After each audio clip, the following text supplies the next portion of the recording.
Dès qu'il a été question de mettre en place ce colloque, on s'est vite tourné vers Jaca et nous avons eu la chance d'avoir une réponse positive de la part de l'association Sancho Ramírez parce qu'ils étaient très intéressés par le projet eux-mêmes.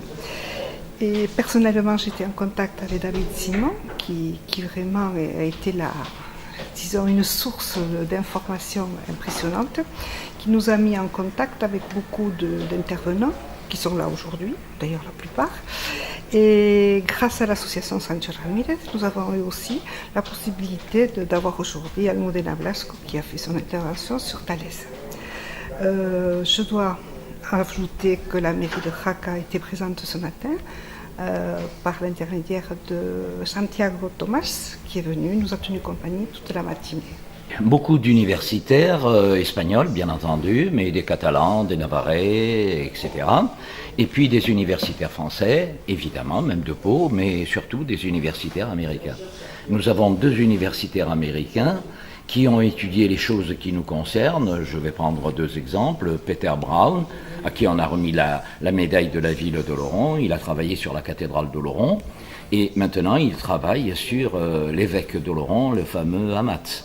Il y a David Simon qui, lui, a travaillé sur l'olifant de Gaston IV le Croisé. Donc, quel est le thème de l'ensemble de ce colloque? C'est échange et confrontation à l'époque de Gaston IV le Croisé entre chrétiens et musulmans, c'est-à-dire au fond entre le nord et le sud des Pyrénées. Alors il y a le terme confrontation, ça veut dire qu'on s'est battu. Il y a le terme échange, ça veut dire qu'on a échangé des produits, mais qu'on a échangé aussi des formes de construire, des formes de sculpter, à l'époque de l'art roman, c'est-à-dire qu'on n'a pas passé son temps à échanger des coups, mais on a échangé aussi des idées. Donc c'est une époque tout à fait passionnante. Maintenant, il y a 17 même interventions, et dans ces 15 et 17 interventions, c'est-à-dire qu'il y a la confrontation, mais il y a aussi comment on se battait. On se battait, j'allais presque dire d'une façon propre. C'est-à-dire le but, si on voulait prendre une ville, c'était de mettre le siège. Et puis celui qui était dans la ville, il voyait très bien qu'on ne pouvait pas le libérer. Donc à un moment donné, il signait une sorte d'armistice. Et puis il pouvait rester sur place. Mais la ville était maintenant occupée par l'adversaire, c'est-à-dire par les chrétiens. En Espagne, il ne s'est pas passé ce qui s'est passé à Jérusalem, c'est-à-dire où les chrétiens ont massacré d'une façon abominable les musulmans, ça nous porte tort encore aujourd'hui. Eh bien en Espagne, ça ne s'est pas passé. C'est-à-dire c'était une époque où le Béarn faisait l'histoire, où le Béarn intervenait dans la mondialité de l'époque qui était la Méditerranée, et c'était une époque où en Béarn, où fleurissaient des églises romanes, et qui aujourd'hui sont classées au patrimoine de l'humanité comme la cathédrale d'Oloron. Quelle magnifique époque pour le Béarn et pour Oloron.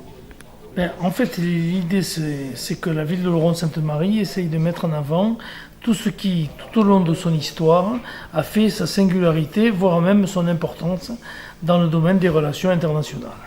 Et il se trouve que Gaston IV, vicomte d'Oloron, a été un personnage tout à fait exceptionnel, puisque d'une part, il était vicomte d'Oloron, donc bien de chez nous, auteur de la construction de l'église Sainte-Croix et de la cathédrale Sainte-Marie, mais qu'en même temps, il a été un personnage qui a compté dans l'histoire du monde, puisqu'il a été celui qui a inventé les tours roulantes, qui ont permis la prise de Jérusalem à la première croisade, et qu'en même temps, il a été aussi, donc en 1118, c'est-à-dire il y a 900 ans exactement, eh bien, le vainqueur du siège de Saragosse, qui a marqué aussi un changement total dans l'histoire du développement musulman sur notre continent européen.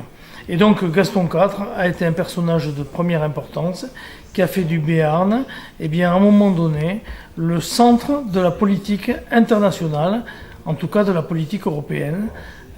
Et donc, à ce titre-là, notre ville se devait de lui rendre hommage et en même temps de rappeler le rôle essentiel qui a été le sien.